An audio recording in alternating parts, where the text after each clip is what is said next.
Matt, welcome to the podcast. Good to have you here, and I am really excited to have this discussion with you today. I appreciate you having me on. I'm looking forward to it as well. So let's dive right in here. Could you talk a little bit about your background and how you got into UX and design? Yeah, for me, it's funny, UX and design, in looking back, there were hints that I would be interested in this world from very early on. I was brought up a speed chess player by my father and very much thinking about if I do this, they'll do that. And how do I do this to get them to do that, to get the board to look a certain way? I actually never doodled when I was growing up. I always drew mazes.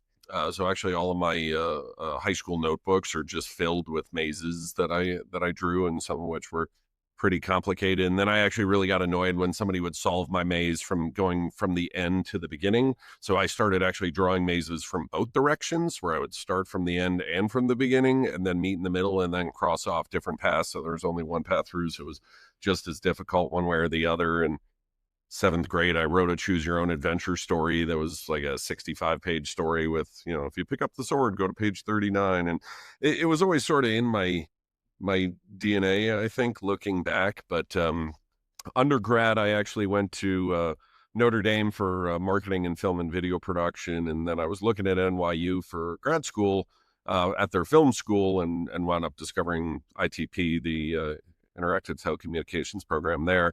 And that sort of got me a little more into the digital side of things. And actually coming out of that, I really want to get into game design. I was really interested in game design. I actually applied to, I don't know, felt like 40, 50 different gaming companies. This is 2003. And I think I had one interview, no offers. And actually, I needed to pay the rent. And so a friend of mine, and this guy, James Clark, was freelancing at RGA at the time. And he said, "Hey, RGA needs a freelance interaction designer." And I remember asking, "What the hell is that?" And I think his exact phrase was, "Who cares? Put it on your resume." So I applied for it, and I was fortunate enough to have some very kind interviewers who were willing to uh, take a chance on me. And I was actually totally unqualified for the job at the time, but luckily I'm a quick learner and some people took an interest in me. And like I said, that core DNA of really thinking in if-thens from an experiential standpoint from my youth really sort of came through, and I picked it up quickly and haven't looked back since. It's been a wonderful field for me. That is a great story. And I know, I mean, you definitely had a quick trajectory at RGA from what I can remember. And I forgot about the chess thing. And now that you mentioned that, I remember you kicking my ass at chess a few times back at ITP.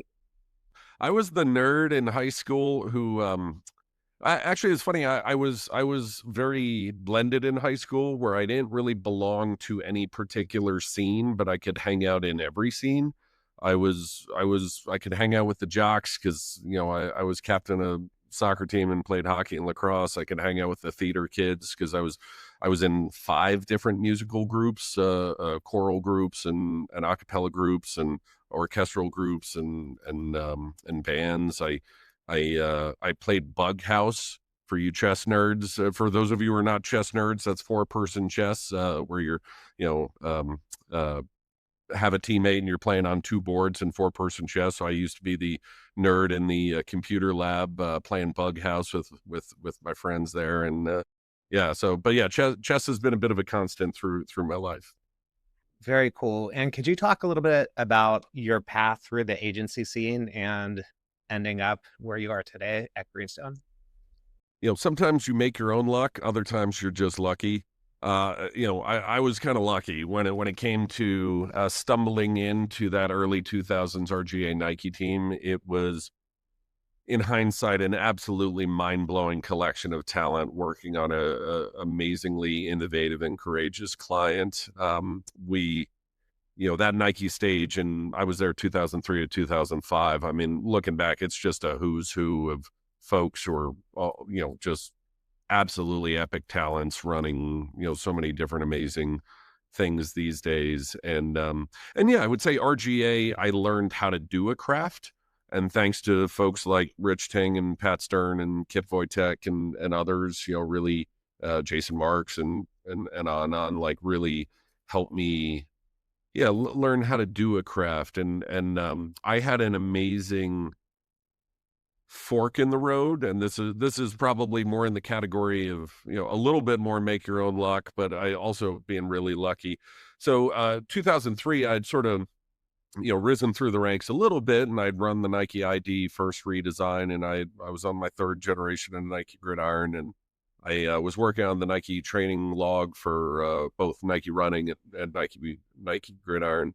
And the leadership at RGA came to me and said, "Hey, there's this new project coming. It's a partnership with Apple and Nike, that's eventually became Nike Plus."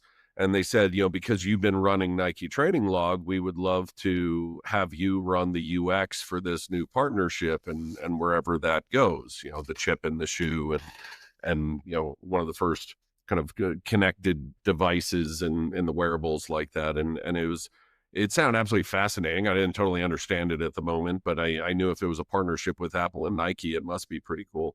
At the same time, Nike's team had asked RGA permission to hire me.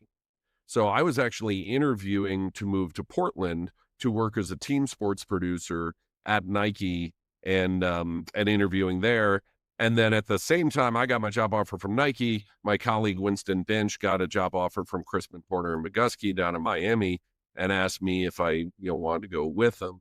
And so I had this incredible fork in the road of, do I stay at RGA? Absolutely incredible place, and rise the ranks there, working on this amazing Nike ID partnership or Nike Plus partnership.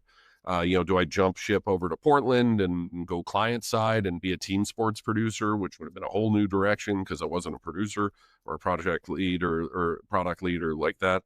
Or do I jump down to Miami and go have fun in the sun with this, up and coming shop called Crispin? I wound up choosing the latter. Three of us left RGA together. A gentleman named Scott Prindle for technology, a gentleman named Winston Bench for production, and myself for UX, to go down and join a fourth gentleman named Jeff Benjamin, who was already down at Crispin, to start to blow out a digital capability of Crispin. And I ran UX, Scott technology, Winston production, and Jeff creative.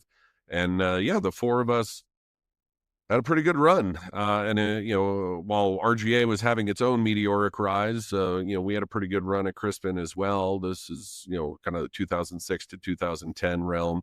And that was, we had some pretty amazing work with another epic collection of talent that I sort of stumbled into and, made the most of, but was very privileged to have been able to learn from and be inspired by. I actually stayed at Crispin until 2013. I say 2006 to 2010 because in 2010 the holding company buyout came through, and MDC finally took full ownership of Crispin, and I got to learn about holding companies, and everything changed from there. And a lot of people left, and the DNA of the company really started to change, and a lot of what got folks like me to jump ship to South Beach or Coconut Grove or to Boulder, really started to change. And I held on for a couple of years longer than the other colleagues I'd mentioned earlier. They had moved on to do different things, but I left at the end of 2013 to start my own firm. It's so cool. I really love that story. And one thing that I think is really interesting about it is you had mentioned early on taking that first role at RGA, which you said you weren't qualified for, but how that moment led you to so many different opportunities. Well, and I tell folks one of my early RGA stories, my first day at RGA. So keep in mind, ITP was a program that taught, as I described it, a way of thinking, but it didn't actually teach any marketable skills. Like, either you're working at IBM or Intel or RGA, or you were waitering, and there wasn't really kind of like it was a very. And my mother came to our spring show and was just like, "How the hell are you ever going to get a job?" And luckily, I stumbled into one of the places where there's value to that. But I had 4 interviews. I had Kip Wojtek, Rich Ting. I think Pat Stern interviewed me. 3 of the 4 interview. No, whoever it was that interviewed me, 3 of the 4 interviews were former ITPers who actually didn't ask me any questions at all. and we just talked about ITP the whole time. And then Kip was the only one that actually asked me any meaningful questions, and almost tripped me up on one, but I sort of stumbled through. And so my first kickoff, so this is while Ray Inamoto was still at Crispin before he went off and became CCO of AKQA, or I'm sorry, at RGA, before he became CCO of AKQA. So Ray was my creative director, and we were doing the first version of the American football website, NikeGridiron.com. Partnerships with Michael Vick and Terrell Owens and Brian Urlacher and Ricky Williams and a number of, tier one NFL stars. And this guy, Jason Marks, who's a very big personality, very strong creative director, little intimidating for a kid coming out of school, who had been, kind of making waves in good ways with the work that he had been doing. So I go into a conference room and he's briefing us on what he's thinking. And he says, all right. And he looks at me, he's like, Matt, here's what we need. We need a 23rd century locker room mixed with a baseball card, but just make it super cool and edgy. And he's like, go comp it up. I had absolutely no idea what he was talking about.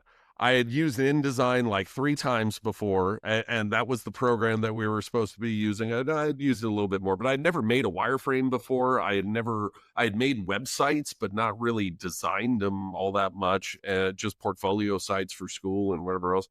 And I remember I went back to my desk and I sat and I opened InDesign. I just stared at the blank screen and I was like, where do I even start? I don't even like, and so I was like, well, websites are a rectangle, like they fit in a rectangle. So I made a rectangle and then I just stared at the rectangle before saying, oh shit, I have no idea what I'm doing. And I ran out to the front parking lot of RGA and called my brother in tears, being like, I don't even know what I don't know. I don't even know what to ask. I have no, like, he wants a 23rd century locker. What the hell is that? I have no idea what that is. And, and so, my brother talked me down in the front parking lot and I went back and I just started drawing more boxes and eventually brought in the most inane, predictable, bland, whatever. And Jason looked at it, he's like, okay, it's a first draft. And then Rich Ting put his arm around me and like walked me into the other room and started teaching me how to actually do this. But yeah, I mean, my entire career started with me just drawing that rectangle and then panicked calling my brother, who was able to talk me down and tell me, just put one foot in front of the other and draw another rectangle and just, do the best you can and listen and learn. It's great advice. And you've done some really impressive work at Greenstone, and not only on the project side, but also starting and running a business. I know that's a really tough thing to do. What made you want to go your own route and open your own agency? So when Crispin was beginning its implosion, and when it became clear they had no interest in me elevating to any kind of rank where I could actually do anything about that implosion, I was very much, I ran a department, I helped run the digital function, but I wasn't at the big kids table in terms of running the company as a whole. But I remember when I knew it was time to go from Crispin, I was living in Gun Barrel, Colorado, because Crispin was in very non-traditional places. They're in, Coconut Grove and Boulder. And, my wife and I were happy. We didn't want to leave. And there were no other jobs I wanted. I was an EVP level at a world-class agency and had an amazing resume. And there weren't jobs I wanted anywhere near me. And this was 2014, end of 2013. And, remote work wasn't a thing yet. Like people like me were just forgotten about because, yeah, if you were in New York or SF, you were kind of cast away to some random mid-market, never heard of them, whatever. And you had to choose between lifestyle or career. And that sort of bugged me. By the same token, I had spent a whole lot of years making dancing Jello cubes and making gimmicky viral whatnot at Crispin that got us on Leno and got us in, the news and got us on stage at Cannes. But, I also ran digital metrics for Crispin, and I knew so many of those things didn't actually meaningfully help the business at all, in my perspective. They were just fun little gimmicky, short-term stunty kind of things. But then I saw things like the Domino's turnaround or Vail Epic Mix or, Nike ID and, other broader evolutionary leaps and broader strategic platforms and CX journey work that, really delivered real meaningful business transformation. And the UXer in me wanted to get back to that. I want to get back to building brands from the journey up instead of from the story down, or proving the brand promise, not just saying the brand promise in a way that hopefully earns loyalty and sales through experience. So you didn't have to buy loyalty and sales through ads, points, stunts, coupons, gimmicks, and giveaways. And there's a place for all those things. They solve certain problems, and some problems need a good Super Bowl spot. But everything had become a nail, and yeah, I just wanted to get back to earning loyalty so you didn't have to buy it. So, one half of Greenstone was, hey, how can I position myself to be able to work on the kind of stuff that I like and help brands earn loyalty so I don't have to buy it. The other side was, why can't you replicate the magic in the room? Like, we lived in a modern era with modern communication tools and the like, and furthermore, I saw a whole bunch of coastal agencies, SF, New York, London, style agencies, who all thought the world cared about the latest MoMA launch, and who totally missed Trump and Brexit and other things happening because they had no idea what was going on outside of Dumbo in the Mission District. And constantly, clients had to choose between, do I want the coastal agency that has the talent but doesn't know, and more importantly, doesn't care about the 98% of the country between the coasts? Or do I want the Cleveland agency that doesn't have the talent but understands my target audience? And they had to choose. And that sort of bummed me out that they had to choose, because why can't you make an agency that bridges urban to rural and manufacturing center and a design center and cross-pollinates ideas, energy, and inspiration across a lot of different kinds of boundaries, and that is driven by a relentless curiosity to see life from different angles and realize what I see around me in my day-to-day life, that's not the real world any more than what that hipster in Dumbo sees every day as the real world. Like, the real world is a blend of all of these things. And just so often, elite creative comes out of extremely close-minded, echo-chambered kind of agencies that think the real world looks like Dumbo in the Mission District. And I wanted to do something different, not to mention the fact that I thought there were a lot of people like me who are living in Paducah, Kentucky, or West Palm Beach, or Littleton, Colorado, and the like, and didn't have good options. And so actually, we were able to get way better talent than we were otherwise able to afford, because we allowed people to build both the careers they wanted and the lives they wanted. Now, of course, the pandemic normalized some of that. We can answer that in some other question. But for me, back to the original question of why did I start Greenstone, a lot of it was A, to prove you could replicate the magic in the room, B, to set myself up to work on the kind of work that I wanted, and C, because I knew even if it failed, I'd never regret having tried. I love that. What has been the most rewarding part of this experience for you so far? The value that we have created for all the people that have worked with us. It actually, I mean, sure, do I want to put food on the table and keep the bills paid in my own family? Yes. But, over the last 11 years, we've been able to build 28 million in revenue, and most of that has gone to people who I really care about and help them pay their mortgages and help them raise their kids and live where they want and the like. And out of me alone in a basement with no funding, no partners, no clients, and no employees, 11 years later, we've had over 200 people work for Greenstone, a lot of them, most of them freelancers and subject matter experts that we've activated for different kinds of projects. But, the fact that something that I started out of a basement could create so much value to, positively, contribute to the lives of over 200 people, even before the clients and, their customers and whatever else. I mean, a lot of those 200 people I worked with at RGA, I worked with at Crispin, and, we were able to get the band back together and work together, and I was able to deliver them value, and that's meant a lot. And for me, that's been one of the most rewarding aspects of it.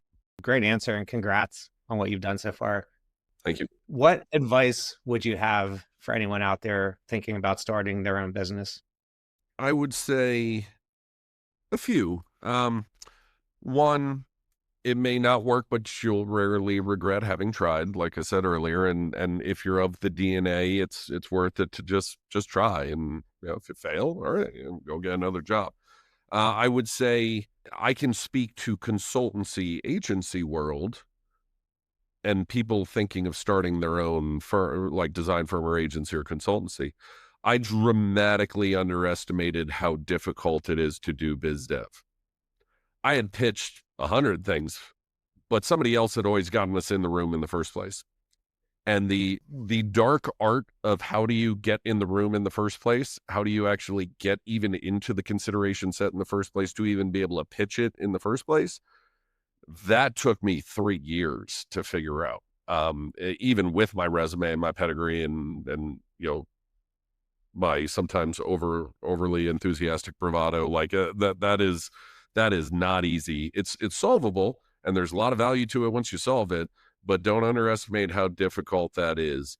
I would also say one of the best pieces of advice I had as a first-time founder came from a gentleman named Ryan Ferrero, who is a entrepreneur in residence at Crispin and extremely kind and giving and talented gentleman. And his advice was over communicate to your spouse about fear. And when I asked him, I was like, what do you mean by that? He said, well, you've never done this before. You have no idea what you're doing. You're making decisions left and right that you have no idea if they're going to work out. You're gambling your family's money. But at the same time, you don't want to stress your wife out and make her think that you don't know what you're doing. And so you don't talk to her about the fact that you're really scared about the fact you have no idea what you're doing and you're just making stuff up as you go along. At the same token, your spouse is terrified because they're out of the loop. They don't know what's happening. They do know you're gambling all your family's money, but they also don't want to make you insecure in making you think they don't believe in you. But they're sitting there terrified as well because they're totally out of control. They're not controlling it, and they're out of the loop, and they're just hearing bits and pieces and slivers of phone call and you complaining about whatever. And meanwhile, both you and your spouse are sitting there terrified and not talking to each other. and he was saying that's a recipe for disaster and divorce. And so he said, from the beginning, over communicate to your spouse about fear as you guys are navigating through this, and don't bottle all of that up. And that's been extremely helpful advice for me, especially in our early days. Moving on to some reflective questions. What are some key lessons you've learned throughout your career? So when I speak to students, one point I hammer over and over again: never underestimate the importance of building your network from an early age. We recently started working with LexisNexis. Part of how we started working with LexisNexis is there's a gentleman I interviewed to work at Crispin, gotta be 15 to 17 years ago. I didn't even hire him. I hired somebody else. I just kept in touch with him through the years. And eventually, a dozen years later, he brought us in to Zappos, and then eventually brought us in to LexisNexis, because today he's the chief design officer of LexisNexis. And the only reason we even have any connection there is because 15 to 17 years ago, I didn't just shrug off somebody who had interviewed. It's not just about, certainly it should always start with a genuine interest in who they are as a human being. And that always has to be at the base of it. And that comes back to the relentless curiosity of meeting new people and seeing life from different angles and the like. But even pragmatically, as I tell the students, it's not about who they are today. It's about who they are 7 years and 2 jobs from now. It's about who they are as you pivot and go client side or get into consulting or whatever else. And it has to start with a genuine caring for the human being inside. but put in the time, put in the effort to keep in touch with people, because it pays off both from a human level as well as from a professional level. Very well said. Really like what you just had to say there. Great insight. What are some of the bigger challenges you faced in your career, and how did you overcome those challenges? Well, I was going to tell this story earlier, but I'm gonna jerry rig it into this answer. So when I first started Greenstone, I was literally in my basement in Gun Barrel, Colorado, and I had a vision, but I had no clients, no employees, no funding, no partners. It's just me and a shingle. And I was on a biz dev call, and I was talking about kind of the capabilities and the things we could do and whatever else. And when I came up out of the meeting, my wife came by and she's like, it's amazing. You talk about Greenstone like it's a real company. I remember just laughing, like, thanks, love. Like, yeah, glad to know we're pretending we're a real company. But what she was talking about was like, at the time I was like, oh, we do this and we do that and we do the other thing. And literally it's me alone in the basement. And, there is a little bit of, it's a fine line of fake it till you make it versus being disingenuous or dishonest in some way. I do believe leading with positivity, leading with optimism, leading with belief that you can do something, and certainly knowing when to check yourself and question yourself, but not psyching yourself out of something, not belittling and understating, but rather believing and evangelizing of what you're capable of, and when that opportunity arises, over deliver on it and figure it out, but don't sell yourself short from the start. My wife sometimes says I'm a little too Pollyanna on things, and yeah, there have been one or two times where it's kicked me in the butt a little bit, but some of it is the DNA of the places I've come from. I mean, Crispin, part of why they hired Winston Scott and I is because they had talked Volkswagen into making them digital AOR with 450 dealer sites, or 650 dealer sites and a 450 page VW.com. Crispin had about 5 people that did digital at that point. They had no developers. They had Jeff and like 2 art directors and a producer, and that was it. And so but they acted as if and got him to believe, and then figured it out and over delivered. And you got to deliver on the back end, but I think the biggest thing I've learned is lead with the vision, and then make it a reality. But sometimes it's best not to lead with what the reality is today, because you're capable of so much more. Can you share an instance where a setback or failure turned out to be a hidden opportunity? Yes, honestly, as Crispin was imploding, I was fired, or I was laid off. I wasn't fired. I was laid off. I had gotten to a place where my team was so strong. I had so many amazing leads. Our work was drying up because fewer and fewer, like, because the company was in distress, and at a macro level, clients were starting to jump ship or change the nature of their engagement. We weren't getting strong digital leads anymore. And honestly, I just priced myself out. I had made myself obsolete with my team, and I was a big figure on a spreadsheet. And so, gentleman who I respect greatly, came in and still work with, came in and gave me the news and let me orchestrate my own exit. And it was frustrating in some ways, 8 years in, but in other ways, I had thought about doing Greenstone for 6 months. I just never had the discipline to save enough money to do it. And honestly, it was a little bit the universe giving me a kick in the butt, being like, what are you doing? Like, this is not where you're meant to be anymore. Go build something, go make something new, go start a new chapter. And luckily for me, I sometimes have a saying, quitting's for losers, severance is for winners. If you're not getting that severance, you're doing it wrong. And, I got the severance, and it gave me the runway. I was able to not pay myself for Greenstone, and we cinched the belt, but I didn't pay myself a dime for 6 months as I was building Greenstone. And honestly, that negative of being laid off was really the catalyst for the whole next chapter of my life. Whatever frustration I had was quickly put to rest when both the gentleman who replaced me and the gentleman who let me go were both then let go as well. So it was very clear that had absolutely nothing to do with me. That was a far bigger thing. But yeah, and I appreciated my wife at the time remarking on, you're amazing. Like, she was really upset, and she's like, you spent like 2 hours being upset, and then you're like, all right, let's go, next up. And for me, I encourage everybody, don't dwell, don't dwell. Each closed door is a new opportunity. You may have answered this question already, but I'm going to ask it just in case.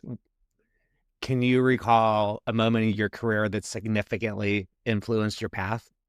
I can recall a moment in my life that led to my career.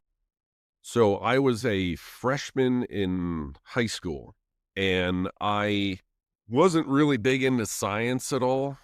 But we went on a field trip to the Norwalk Maritime Center in Norwalk, Connecticut, to watch something called the Jason Project. Never heard of it before, no idea what it was. It was founded by Dr. Robert Ballard, who is the guy who discovered the Titanic and the Lusitania and the Bismarck, and he's a marine archaeologist and just pretty well known guy who was trying to get kids more interested in science. And so 2 weeks a year, he would go to some different part of the world. That year it was Belize, and he would live stream a broadcast, 5 shows a day. He would live stream a broadcast of a science show from this place. And he would have high schoolers on site with them, with the scientists running experiments, live broadcasts through satellite to places that would pay a fee to be able to show it, like this Maritime Center. And this is 1993 or 94, I think. So, sort of not totally pre-internet, but, it wasn't internet streaming kind of stuff. And I remember sitting there and I was like, dear God, I really don't care about any of this stuff, but like, I want to be one of those kids. Like that kid's like trapezing through the rainforest canopy in Belize, and he looks sort of my age, and that sort of looks amazing. And so afterwards, I went up to a teacher and I said, hey, how do you apply to do that? Because that looks amazing. And she helped me figure out how to apply, and I wrote essays and had phone interviews, and eventually had a screen test where I actually went into a PR firm in New York called Reuter Finn on 57th. And this guy, David Katzev, and the director, Art Wolf, put the biggest camera I had ever seen in my face in a conference room and had me make a science experiment with a bowl of grapes just to see how I do riffing and improving and how I was on camera. And I wound up being chosen. And so the next year I went to Hawaii for 2 weeks, about 10 days, all expenses paid, to do 5 shows a day as on-air talent for this science expedition. And during that trip, I wound up absolutely falling in love with the whole production team. Like and I love the production trucks, and I love the cameramen, and I was fascinated by that whole back of the house side of the equation. And so that following summer, I got my first internship at Reuter Finn, and that kind of led to a love of film and editing and the like, which eventually was my major at Notre Dame. And then, went to NYU looked at NYU for that, and on from there to the earlier story. But it all started just with a field trip in freshman year, and taking advantage of the opportunity of not just watching, but being like, hey, I want to do that. Like, how do I do that? Putting in the effort.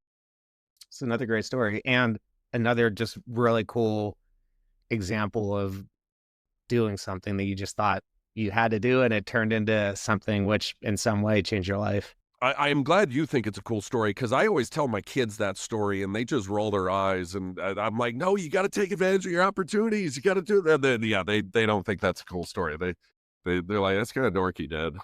So I don't know. Hopefully it'll stick someday with them. Yeah, they'll understand at some point. I don't think I've ever told my kids a cool story, but I like to think that some of the non-cool stories that I tell them at some point, they'll look back and be like, okay, that's actually a cool story. What specific skills or mindsets have been crucial in navigating your career twists and turns? I would say resilience, going all the way back to that first wireframe, and not knowing what I was doing, and just being resilient and trying till I succeeded and not giving up. That's been a big piece. I can say being relentlessly curious, like, not to go all Ted Lasso on it in terms of the beauty of curiosity, but for how much our industry talks about empathy and talks about human centric whatever and the like, so few designers are truly curious and want their own assumptions challenged. I'm somebody who, through my journey, I need my assumptions challenged, and I bristle sometimes, and I push back, and I sometimes rationally and sometimes irrationally. But I have had so much beauty and reward come into my life because of asking, well, why does it have to be that way? Or if I was XYZ, what would I think about this? And that piece of trying to see life from different angles, I still have to remind myself of. I mean, there's a story I tell even a couple years into Greenstone. And Greenstone is all built about how do we bridge different cultures.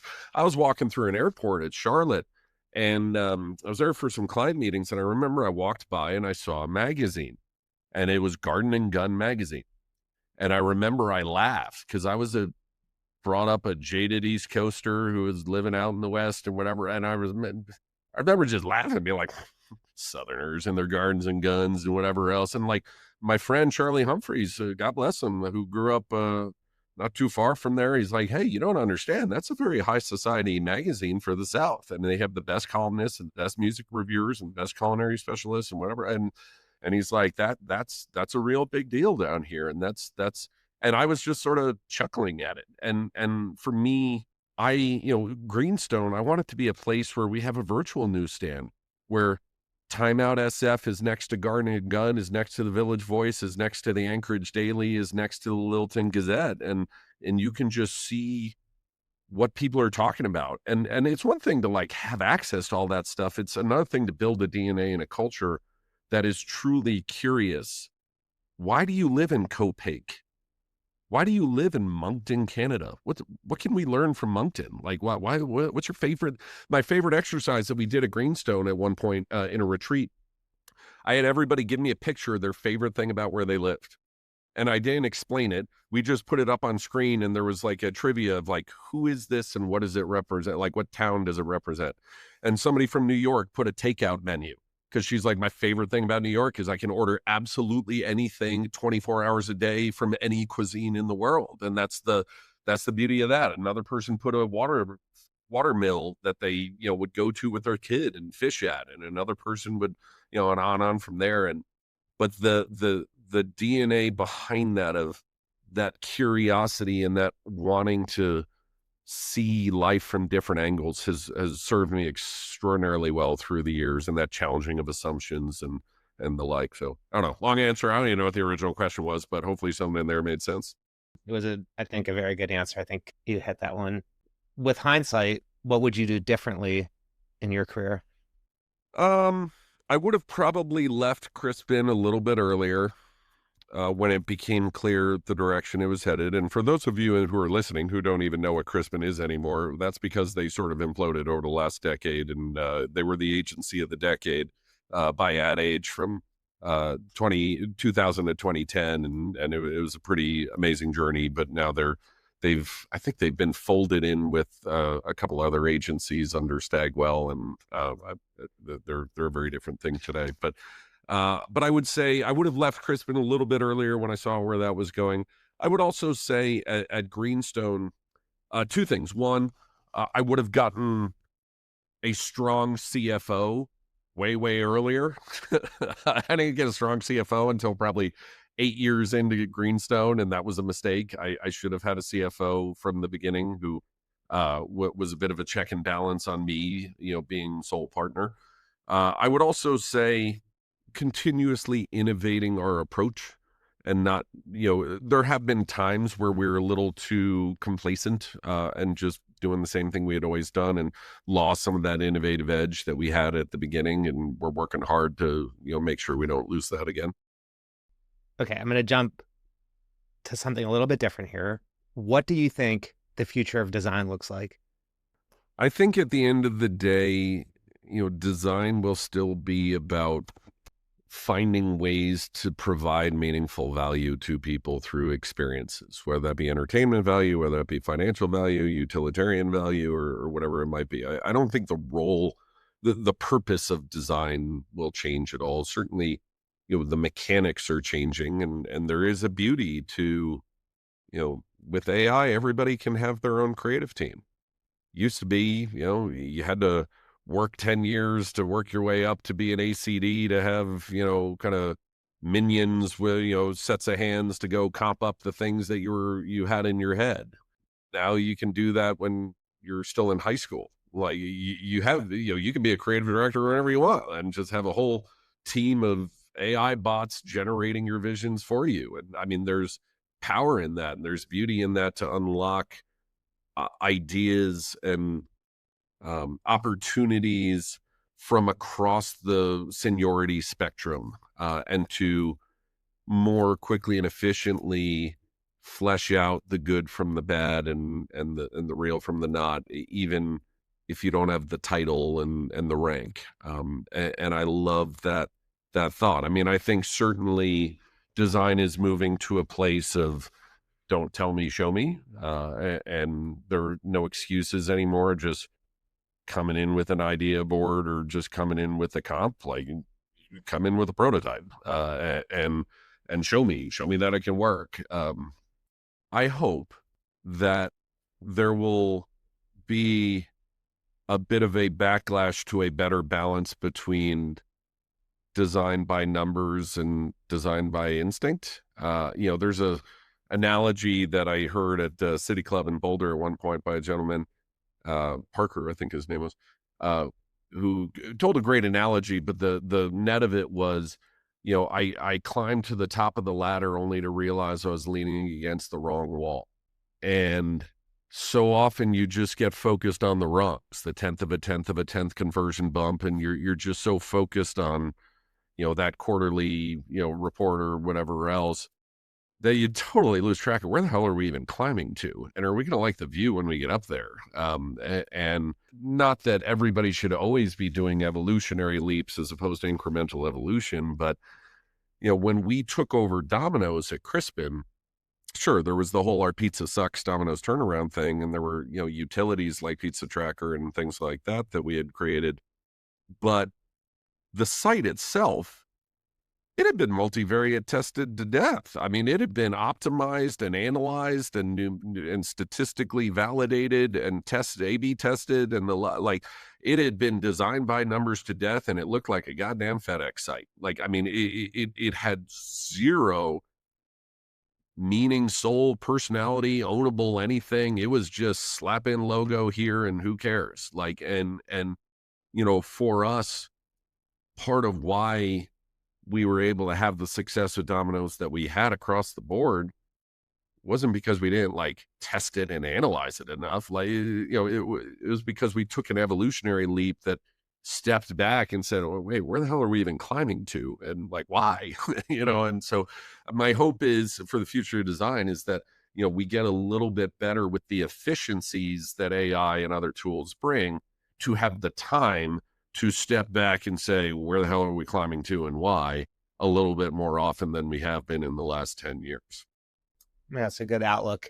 With a question on the Domino's piece of it, I didn't realize you work on that. Was that during the time where Domino's transitioned to the whole we're a technology company? Yeah, so I was part of the original. I was a tangential part of the original Domino's pitch, but I was very much a part of the team that once we won the pitch, I was a little part of the pitch, but once we won the pitch, then the whole go-to-market strategy for the pizza turnaround and kind of how to, be relentlessly transparent about, hey, we know we've sucked. We know that you guys are not happy.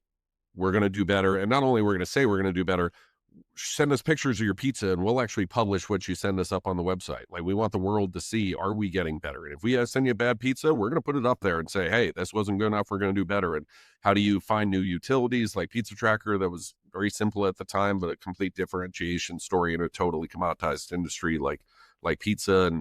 And how can, and so much of that was not just saying the brand promise, because that easily could have been our pizza sucks. We made a new pizza, win a bunch of con lines and call it a day. but they wanted to prove it out. Like, not just say it, but prove it. We're going to get better and do better every single day. And part of that was becoming a technology company in regards to the transition from phone orders to digital orders. But the CX of how do you evolve from phone to digital orders without losing volume, and how do you get profiles created, higher average ticket value, more repeat visitation, all of the logic behind that. Certainly Domino's did a lot, but our UX team and the broader Crispin Digital team had a big hand in that as well. I think that's a classic brand strategy use case right there. It was a fun one. Yeah. And that's where, if Nike ID at RGA or Epic Mix for Vail were a little bit more in the luxury realms, I always loved the Domino's one because it was a totally commoditized industry that, you ordered based on what coupon was hanging on your fridge. And we were able to, through how do you earn loyalty, not just buy loyalty, because they had been buying loyalty for decades in terms of just coupon after coupon after coupon. But, part of Greenstone came from Domino's in terms of how do you create an experience that's so much better that you're willing to pay more for that thing, not less. That we could actually charge more for Domino's than Pizza Hut or Little Caesars or Papa John's because they didn't have a pizza tracker, because they didn't have these utilities. They didn't have that surprise and delight. They didn't have that experience. And that's a lot of what I've chased after in my career. What advice would you give to someone earlier in their career who are still trying to figure things out? Put in the work and build your network. I would say, put in the work on being the best at your craft that you can be, and do it because you want to do it. Don't do it because a boss is telling you to do it. Do it because you care that much about the craft. And if you don't care that much, go find a profession that you do care about. But really put in the effort to not just learn your craft, but always be learning. There's a shop in Boulder has the greatest name in the world. It's called Work in Progress. And that, like, as an agent, it's one of the greatest agency names I've ever heard. A whole bunch of former Crispin people are there, good friends. And I just love the concept. I love we are a work in progress. We will always be a work in progress. And our clients will always be, you're never finished. And just embrace that. Love that. Love the journey. Love the fact you're never finished. What a boring life if you were finished. And I think for me, with fresh folk coming out of design school or whatever else, sure, take your opportunities. I want to climb the ladder as much as the next guy, but really focus on being the best at your craft that you can be, but recognize, assuming you're good at your craft, your network and relationships will take you far further than your portfolio will. 100% true. And what would you say to a more seasoned leader? I would say probably the same thing, in terms of keep working on your craft. You're never finished. You're never, and I have to remind myself as well, in regards to, AI is amazing because it just challenges all the assumptions. How is a comp made? How is copy written? How is a video produced? How are analytics reports generated? How should I make my resume? How should I write my this obituary? Like, how do it's an amazing inflection point opportunity that throws, that is a little bit overblown, but also, creates so many new opportunities to reinvent yourself. So don't be scared of reinventing yourself, and, recognize there are still paths that leverage the experience and the credibility and the expertise with all of these new tools that can even turbocharge, that passion and that craft even more. Closing questions here. Favorite quote? Can't think of a good one, so I'm just going to go with "Be a goldfish" right now. Ted Lasso, I like it. Lots of good content out there. Are you looking at anything that you would want to recommend? I have actually been trying to calm my brain a little bit, and I have been there were many years where I was just so into doom scrolling that I could not, just calm myself and take in a book. So I've actually been working on myself, personally, to lengthen my attention span and embrace longer, book narratives. So recently I've been reading a gentleman named Ian Toll, who did an absolutely incredible history of World War II in the Pacific, a 3-volume set there that I read. And I'm reading a book by him. Actually, I think it's the only book by him I haven't read yet. I'm about 3/4 of the way through a book on the founding of the American Navy.